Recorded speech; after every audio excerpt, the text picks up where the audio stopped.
Le peuple togolais pleure à cause des situations de vie au Togo. Écoutons cette jeune dame togolaise.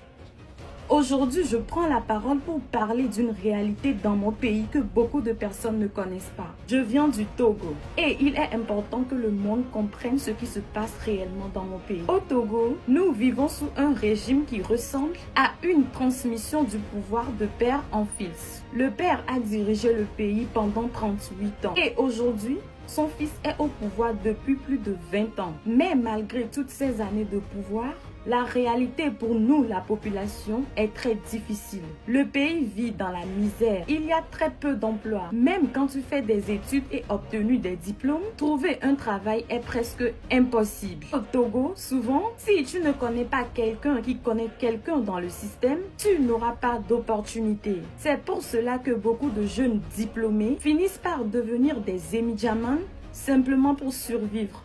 Et c'est triste. Et ça ne nous encourage plus à faire des études. Il faut aussi dire une vérité. Il n'y a plus de démocratie au Togo. Actuellement, c'est le gouvernement du président par le président et pour le président. Le parti au pouvoir a modifié la constitution de 1992 et a instauré ce qu'il appelle la 5e République sans consulter le peuple. Dans ce système, on n'a plus le droit à la liberté d'expression ni de choisir librement notre dirigeant. Et quand les citoyens posent les questions ou demandent les explications, la réponse est souvent la répression.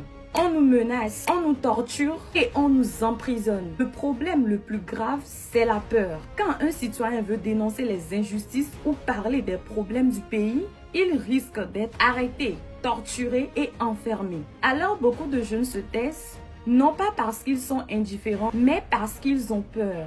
Vous devez savoir aussi que quand les jeunes sortent pour dénoncer ce qui ne va pas, certaines personnes qui profitent du système nous insultent et nous traitent d'inconscients. Mais je pose une question. Qui est vraiment inconscient? Est-ce la jeunesse qui réclame un avenir meilleur ou ceux qui voient la souffrance du peuple et choisissent de fermer les yeux?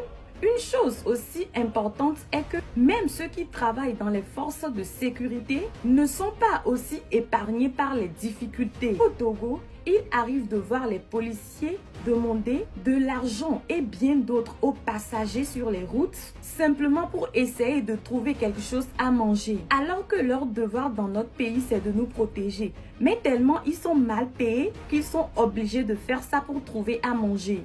C'est difficile. Cela montre à quel point la situation est difficile pour beaucoup de personnes dans le pays. Et maintenant, quand tu dénonces les problèmes du pays, on te traite immédiatement comme un fauteur de troubles. Comme si parler de la